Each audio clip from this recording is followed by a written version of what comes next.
আজকে আমরা ক্লাস 8 এর থার্ড সামেটিভ ইভ্যালুয়েশন 2025 সালের ইংলিশ সাবজেক্টের একটি প্রশ্নপত্র সম্পর্কে আলোচনা করব। তো চলো এই ভিডিওতে আমরা দেখে নিই ক্লাস 8 এর থার্ড ইউনিট টেস্ট 2025 ইংলিশ সাবজেক্টের এই কোশ্চেন পেপারটি। তো পুরো কোশ্চেন পেপারে তোমরা এখানে দেখতে পাচ্ছ। তো চলো আমরা পরপর এই প্রশ্নপত্রটি এই ভিডিও থেকে দেখে নিই।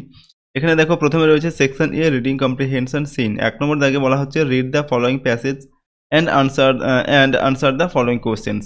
তো এখানে লেসন 11 থেকে তোমাদের এই প্যাসেজটি তুলে দেওয়া হয়েছে। প্যাসেজটি আগে তোমাদের কয়েকবার পড়তে হবে, তারপর প্রশ্নের উত্তর লিখতে হবে। দেখো প্রশ্নগুলো কি রয়েছে এখানে।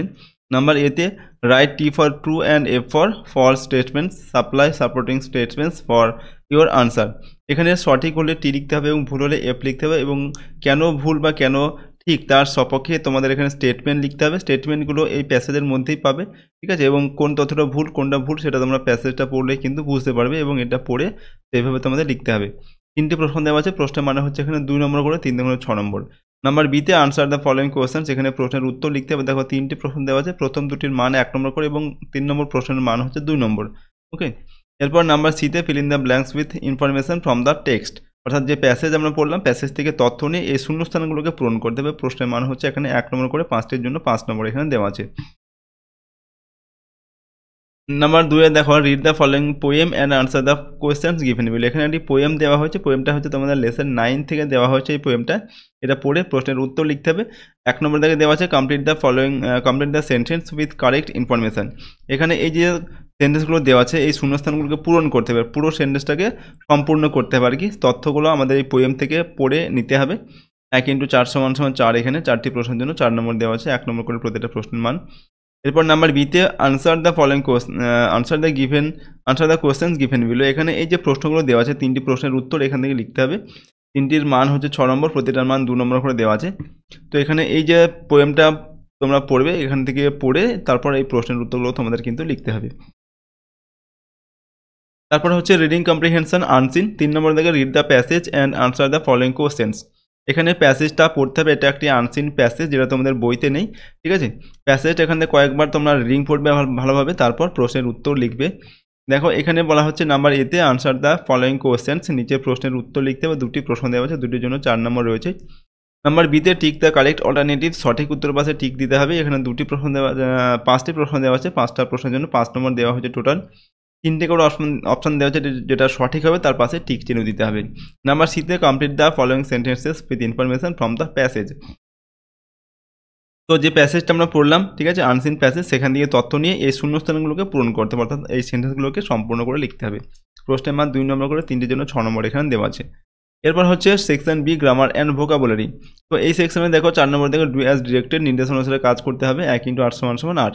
ওকে, এখানে যেমন বলা হয়েছে সেরকম অনুসারে কাজ লিখতে হবে আর কি। যেমন প্রথমটা হচ্ছে এখানে বলা হচ্ছে use proper form of verb. এখানে এই রিচ দেওয়া আছে, রিচ এই ভার্বটার প্রপার ফর্মটা এখানে লিখতে হবে, ঠিক আছে। প্রতিটা ভার্বের 3টে করে ফর্ম থাকে।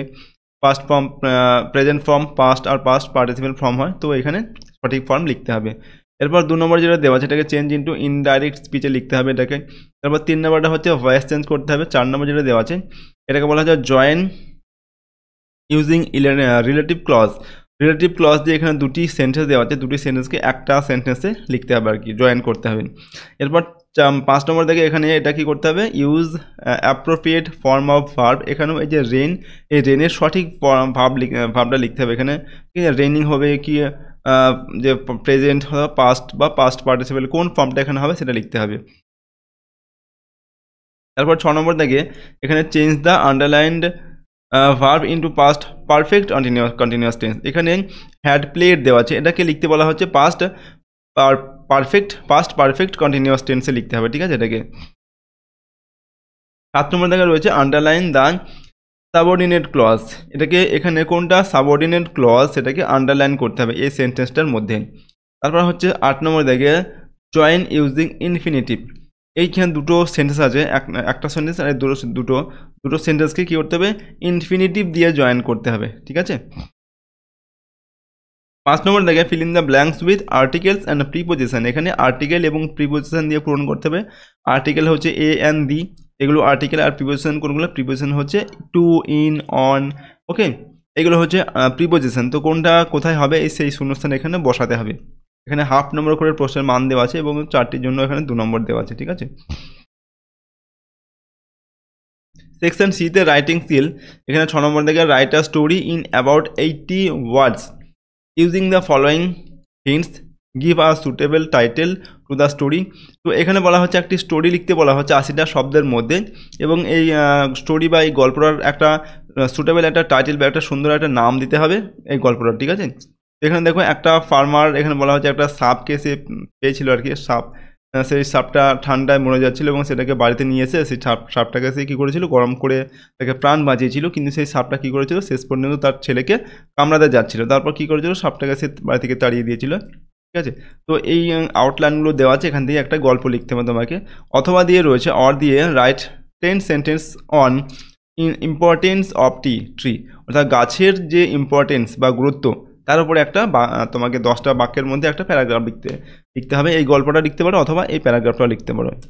7 নম্বর থেকে দেওয়া আছে write a letter to your younger sister advising her not to use mobile phone too much, অর্থাৎ তুমি তোমার যে ছোট বোন তাকে একটা উপদেশ দিয়ে একটা লেটার বা একটা চিঠি লেখো যে মোবাইল ফোন খুব বেশি ব্যবহার না করতে, ঠিক আছে।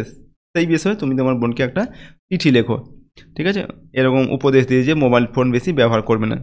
এর সঙ্গে অথবা দিয়ে বলা হচ্ছে you have to attend a marriage ceremony at your village home, write an application to your headmaster for 3 days leave, অর্থাৎ তুমি তোমার গ্রামের বাড়িতে তোমার একটা বিবাহের একটা অনুষ্ঠান রয়েছে, সেই বিবাহের অনুষ্ঠানে তুমি যাবে, তার জন্য তুমি তোমার প্রধান শিক্ষক বা শিক্ষিকাকে একটা চিঠি, তোমাকে একটা অ্যাপ্লিকেশান লিখতে হবে, ঠিক আছে, যাতে তোমার ছুটিটা মঞ্জুর করে, ঠিক আছে, সেই দিয়ে একটা তোমাকে চিঠি লিখতে হবে। তো প্রথমটা লিখতে পারো অথবা দ্বিতীয়টা লিখতে পারো। তো এই হচ্ছে তোমাদের রাইটিংগুলো ছিল, রাইটিংগুলো তোমরা কিন্তু ভালোভাবে প্র্যাকটিস করবে। তো আজকের ভিডিওতে আমরা তোমাদের ক্লাস 8-এর থার্ড সামিটিভ ইভ্যালুয়েশন 2025 সালের গণিত বিষয়ের ইংলিশ সাবজেক্টের একটি প্রশ্নপত্র সম্পর্কে আলোচনা করলাম। প্রশ্নপত্রের রাইটিংগুলো তোমরা ভালোভাবে প্র্যাকটিস করবে এবং প্যাসেজগুলো ভালোভাবে পড়বে, প্রশ্নোত্তর এবং গ্রামার যেগুলো ছিল সেগুলো কিন্তু ভালোভাবে তোমরা প্র্যাকটিস করে নেবে, ঠিক আছে। আর যদি আমাদের চ্যানেল নতুন হয় চ্যানেলটিকে সাবস্ক্রাইব করবে। তো আজকের এই ভিডিওটিকে আমরা এখানে শেষ করছি। সম্পূর্ণ ভিডিওটি দেখার জন্য অসংখ্য ধন্যবাদ।